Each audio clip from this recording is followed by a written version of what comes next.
ده في جي، البطل بتاع فيلمنا النهاردة. وأحداث الفيلم بتبدأ في قرية هندية، وبنعرف إنه بيمتلك محل لتأجير شرايط الفيديو، وعنده استعداد يقعد قدام الأفلام بالساعات عشان يتفرج عليهم، بالرغم من إنه جاهل وساب التعليم من سنة رابعة. وده بيكون جوزيه وشغال معاه وبيساعده في المحل. وبيروح كافيه وبيقعد فيه وبيلاقي اتنين عواجيز قاعدين زعلانين لأن الضابط غيوندي قبض على ابنهم بدون سبب واضح. فبيبدأ يفكر في الأفلام اللي شافها قبل كده، ومن خلالها بيديهم الحل القانوني اللي يخرجه من جميع المشاكل. وتاني يوم بنشوفه راجع للبيت بتاعه. أول ما بيدخل بيلاقي بنته أنجو موجودة قدامه، وبعدها بيروح لمراته وبيفضل يهزر معاها، وبيقعدوا يفطروا مع بعض، وبيطلبوا منه يبعد عن الأفلام شوية وإنه يخرجهم في أي مكان. وفعلا بيوافق على كلامهم وبيركبوا العربية وبيسافروا لمدينة تانية، وهم بيكونوا أسرة سعيدة وفرحانين وحياتهم هادية، وبيدخلوا السينما وبيعملوا كل حاجة نفسهم فيها. وبعدها أنجو بتطلب من أبوها تسافر مع مدرستها لمخيم الأسبوع اللي جاي، وبالرغم من إن فيجي كان معترض لكنه بيوافق في نهاية الأمر. وفعلا أنجو بتسافر مع مدرستها، وبنلاقي واحد اسمه سام بيفضل يصور فيها طول الرحلة، وهي مستغربة من كل تصرفاته، لحد ما في بنت بتتخانق معاه وبتعمل فيه شكوى. تاني يوم عامل الكافيه بيعرف فيجي بمقاول اسمه راني، والمقاول ده هو اللي بيبني مقر الشرطة الجديد في القرية. وقتها بيوصل الضابط غايوندي للمكان، وبنعرف انه مرتشي وهو وفيجي بيكرهوا بعض ودايما بنشوفهم على خلاف. وتاني يوم فيجي بيحفر في الارض علشان يدفن الحيوانات الميتة والاشجار الجافة، ومراته بتقوله انهم عايزين يروحوا للقداس يوم 2 و 3 اكتوبر، لكنه بيرفض. وانجو بتعرفهم ان المخيم كان كويس جدا، وكمان فرحانة جدا انها اشتركت فيه. وبعدها فيجي بيوري المقاول راني مكان علشان يرممه، فبيقوله انه هيعمل الخرسانات الارضية للقسم وبعدها هيساعده. وساعتها بيقابلوا الضابط غايوندي، وكالعادة هو وفيجي بيتخانقوا، وكل واحد منهم بيحط التاني في دماغه. الناحية التانية أنجو بتكون في الشارع، وسام بيقابلها وبنشوفه بيضايق فيها، وبيوريها فيديو وهي بتخلع الهدوم بتاعتها، ويقول لها قابليني في المخيم اللي عند بيتك وإلا هنشر الفيديو على النت. وهي بتترجاه وبتفضل تعيط، وللأسف ما بيسمعش كلامها. وبعدها بترجع البيت بسرعة وهي خايفة جدا ومش عارفة تتصرف ازاي. وفعلا بيجي الليل وسام بيروح عند المخيم اللي قريب من بيتها، وسانجو بتكون موجودة قدامه. ولما بيدخل المكان بيكتشف ان امها معاها، وبيطلبوا منه يبعد عنهم ومش عايزينه يأذيهم، لكن بيعترض ومازال مصمم على قراره. كمان بيعجب بامها، ولما بيتخانقوا معاه للأسف ما بيكونوش قادرين عليه. وده طبعا بيخلي أنجو تاخد الحديدة وتهدده بيها علشان تاخد منه الفيديو بأي طريقة، لكن سام بيرفض، وهي بتخبطه على راسه وبيقع على الأرض وبيفقد الوعي. بتفضل تكسر التليفون وبتحاول تتخلص منه، لكن وقتها بيتفاجئوا انه مات. وطبعا بدأوا يتصلوا بفيجي كتير جدا لكنه ما كانش بيرد عليهم نهائي. وفي اللحظة دي أنا بتشوفهم وهما بيدفنوا جثة سام في الأرض وبيتخلصوا منها، وبنلاقيهم خايفين كل اللي بيحصل. ولما بيطلع النهار فيجي بيرجع البيت وبيلاقي المكان فاضي لحد ما بيدخل الأوضة، وبيشوفهم كلهم في حالة صدمة وبيعرفوه اللي حصل. وبعدها بيقف قدام مدفن سام وبيفكر في حل. بعدها بيدخل لمكان الجريمة وبيلاقي التليفون متكسر، وبيبدأ يفحص الموقع وبيمنعهم انهم يمسكوا شريحة التليفون. بيبدأ يفتكر في افلام الجريمة اللي شافها قبل كده، وان من خلال الشريحة ممكن يوصلوا لموقعه، وبيشيلها بحذر شديد وبيحطها في ورقة، وبيبدأ يطمنهم وبيوعدهم انه هيحل المشكلة. وبعدها بيمشي وبيروح يكون عايز يوصل لعربية سام علشان يخفيها. وفي نفس الوقت الضابط غايوندي واقف مع ناس وبياخد رشوة منهم، واول ما فيجي بيفتح العربية بتعمل انذار، وغايوندي بياخد باله وبيشوفه وهو بيركبها وبيلاقيه مستغرب، وبيعدي من قدامهم وبيسيب المكان. ولما بيكون في الطريق بيفضل يجمع في كل احداث الافلام اللي اتفرج عليها قبل كده علشان يستخدمها في حل القضية. وبيفتكر مراته لما قالت له ان القداس يوم 2 و 3 اكتوبر في منطقة بناجي، وفعلا بيوصل للمدينة وبيمشي فيها. وبعدها بيدخل محل موبايلات وبيشتري واحد جديد، وبيدي الموظف شريحة سام عشان يركبها فيه. بياخد التليفون وبعدها بيروح لمكان نقل البضائع، وبيشيل البصمات من على الموبايل بسرعة وبيرميه فوق عربية ومحدش بياخد باله منه. وبعدها بيروح لمحجر مهجور وبيتعمد يوصل هناك لموقع البحيرة، وبينزل من العربية وهو عاوز يكمل الخطة، وساعتها بيزقها وبيوقعها في المية، وبالشكل ده بيتخلص منها ومهمته بتنجح بكل سهولة. ولما بيجي البيت بيرجع البيت وكلهم بيكونوا خايفين، وفيجي بيكتشف ان سام هو ابن المفتش العام في مدينة غوا. ومن ناحية تانية بتظهر المفتشة ميرا، وبتكون ام سام، وبنلاقي عندها شخصية قوية ومفيش قضية بتمسكها الا ولازم تنجح فيها وتحلها. وبعدها بتكلم جوزها مهيش، وهما الاتنين بيكونوا مش عارفين ابنهم سام موجود فين. وفي نفس الوقت فيجي بيقعد مع اسرته وبيقول لهم ينسوا الماضي ولازم يسافروا ويحضروا القداس، وفعلا بيركبوا الاتوبيس وبيسافروا مدينة مناجي يوم 3 اكتوبر. والمحصل بيرفض ياخد من فيجي اي فلوس لانه عارفه. وبعدها بيروحوا القداس وبيكون انتهى، وبيحاولوا يثبتوا وجودهم في المكان، وبيروحوا يوصلوا لفندق بسيط جدا، واي حاجة بيشتروها بتكون معاهم فاتورة، وبيقعدوا في مطعم وبياكلوا مع بعض، وبعدها بيحاسبوا الموظف وبرضه بياخدوا فاتورة، وبيدخلوا السينما وبنشوفهم باين عليهم القلق والخوف. ولما بيجي الليل بيرجعوا البيت، وفيجي بيحاول يطمنهم عشان الخطة تنجح. ومن ناحية تانية بنشوف ناس بتعوم في بحيرة المحجر. وتاني يوم الشرطة بتطلع عربية سامي الصفرة من المية، وميرا ومهيش بيكونوا مستغربين جدا، وبيكتشفوا ان ابنهم ما بيكونش موجود جواها، وبيعرفوا ان العربية بقالها اسبوعين في البحيرة. ومع الايام بتتتبع تليفون ابنها، وبتعرف انه اتقفل يوم 2 اكتوبر، وان الشريحة اشتغلت يوم 3 اكتوبر لكن من موبايل تاني. وميرا عمالة بتفكر ومش عارفة ايه اللي حصل. وبعدها بيوزعوا صور سام في كل الاقسام، واول ما مأمور القسم بيوري الضابط غيوندي العربية، غيوندي بيفتكر فيجي لما كان راكب واحدة زيها بالظبط، وبيشك فيه وبيروح يبلغ القائد بتاعه بكل المعلومات اللي معاه. فبيقرروا يسألوا الناس اللي كانوا واقفين مع غيوندي لما شافوا فيجي في العربية، لكن محدش بيأكد على كلامه لأنهم ما شافوهوش كويس.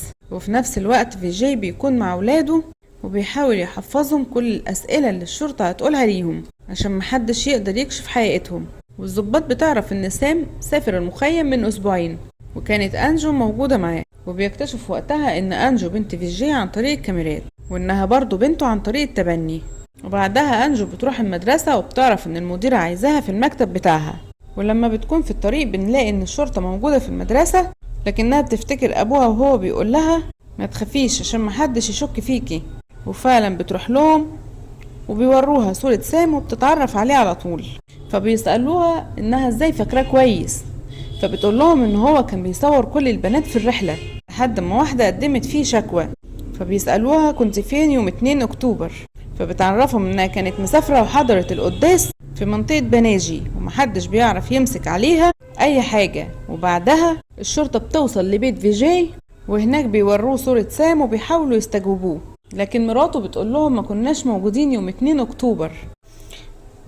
لكن وقتها بيشكوا فيها لان محدش سألها. وساعتها فيجي بيضحك وبيعرفهم ان مراته خايفة منهم، وان ميرا كلمتها في التليفون وحكت لها كل اللي انتوا عملتوه معاها مع انجو في المدرسة. وهنا بيسألوه كنتوا فين يوم 2 اكتوبر. هنا بيقول لهم احنا سافرنا لمنطقة بناجي وقعدنا في مطعم، وبعدها دخلنا السينما ووصلنا للفندق السياحي، وبيوريهم كل الفواتير اللي بتثبت كلامه. وساعتها الشرطة بتمشي وهو شاكك ان محدش عارف، محدش مصدقه. وهنا الضباط بيقابلوا مفتشة ميرا، وغيوندي مصمم انه شاف فيجي راكب عربية سام، وهي بتقوله مستحيل واحد ساب تعليمه في سنة 4 ويكون فائق الذكاء بالشكل ده، وبتقول لهم يقبضوا عليهم. وفعلا تاني يوم بيحتجزوا كل واحد فيهم في غرفة لوحده وبيحاولوا يوقعوهم في الكلام. لكن فيجي لما حفظهم كويس وعرفهم انهم هيشككونا في بعض علشان نغلط، حتى ان الصغيرة بتكون مصممة على اقوالها ومحدش بيعرف يضحك عليها. وساعتها ميرا بتكون متضايقة جدا وبتقول لهم يحققوا مع عمال الكافيه والمطعم والفندق والاتوبيس اللي سافروا فيه. وفعلا بيجيبوهم واحد واحد وبيستجوبوهم، وكلهم بيأكدوا على كلام فيجي. وعامل الفندق بيقول لهم ان فيجي واسرته كانوا عنده وبيحكي لهم اللي حصل، وصاحب الكافيه بيعرفهم انه كان عندهم وشكروه على الخدمة الممتازة. وعامل السينما بيأكد ان اسرة فيجي اتفرجوا على الفيلم في غرفة العرض، وميرا كالعادة مش عارفة تثبت عليهم أي دليل. وهنا بتكلم الكاهن بتاع القداس وبيقول لها إنه صعب حد ما يحضر القداس ويكون فاكر كل تفاصيله. وهنا ميرا بتعيط وجوزها بيحاول يهون عليها لأنها زعلانة، ووقتها بتتكلم مع الضباط وبتعرف إن فيجي يمتلك محل لشرايط الفيديو، وإن مفيش فيلم في العالم إلا ولازم يتفرج عليه. وبعدها المحصل بيحكي لهم إنه وقف الأتوبيس علشان فيجي يستخدم الصرافة يوم 3 أكتوبر. فبيسألوه ازاي فاكر التاريخ بالظبط وهو عدى عليه أكتر من 25 يوم، لأنه قال لها إنه قابلهم من أسبوع بالصدفة، وإنهم فكروه إنهم قابلوه قبل كده يوم 3 أكتوبر. سمحت الفيجي ينزل من الأتوبيس ويستخدم ماكينة ATM، وهنا بقى بنكتشف إن فيجي عدى على كل الناس اللي قابلهم مرة تانية، واستخدم ذاكرتهم القصيرة وأكد على كل واحد فيهم إنه شافه يوم 2 و3 أكتوبر. وبالشكل ده الناس بيقولوا الكلام بتاعه للضباط لأنهم ناسين اللي حصل. وميرا بتراجع كاميرات الصرافة، وللأسف بنكتشف ان فيجي كان قدامها يوم 2 أكتوبر، وهنا بيثبت ان كلامه صح، انه كان يوم 3 أكتوبر مش 2 أكتوبر. وهنا بتقدر تثبت ان فيجي وأسرته كدابين، وبتقول انهم فعلا سافروا لكن في يوم 3 أكتوبر. وفيجي سافر لبناجي بعربية سام يوم 2 أكتوبر، واشترى تليفون جديد ورماه في مكان محدش يعرفه، ودخل المطعم وطلب أكل ل4 أشخاص، واستخدم ماكينة الصرافة يوم 2 أكتوبر، وبص للكاميرا وحجز 4 تذاكر سينما وهو لوحده.